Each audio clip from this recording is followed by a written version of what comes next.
living life, everyday, late at night, not okay. All I want, and I pray, all I need.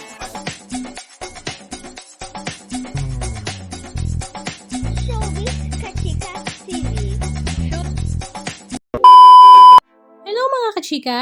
Last June 8, 2024 nga ay ang last day concert ng ex-husband and wife na concert king and queen na sila Paps Fernandez at Martin Rivera sa Amerika.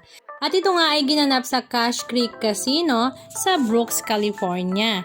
At marami nga ang natuwa dahil this time ay join nga ang kanilang panganay na anak na si Robin Rivera.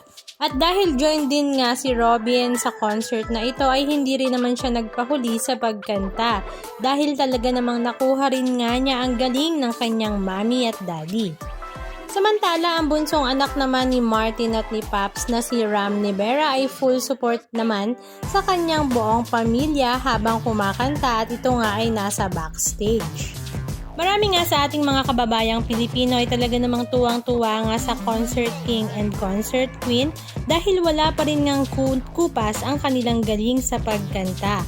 At the same time, ay talaga namang napakaraming mga senior citizen ang nanood ng concert na ito. Ang iba pa nga ay naka-wheelchair. At natutuwa nga daw sila dahil dinadalaw nga raw sila ng mga artista habang sila ay nasa Amerika. Samantala, proud namang ibinahagi ni Martin Rivera after nga nilang kumanta ni Paps Fernandez na super proud grandparents na nga daw sila sa kanilang pinakaunang apo na anak naman ni Robin Rivera. Halika at panoorin natin ng ilan sa mga video clips ganap na kanilang ibinahagi.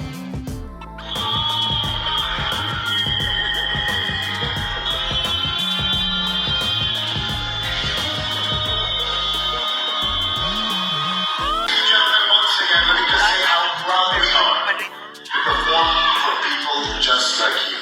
Hard-working Filipinos, we salute you all. Thank you so much for all that you do. Keep it clean, right?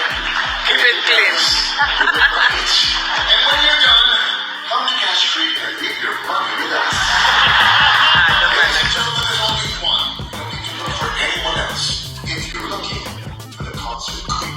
Ladies and gentlemen, Paps Fernandez.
Anong masasabi nyo mga kachika? Just comment down below.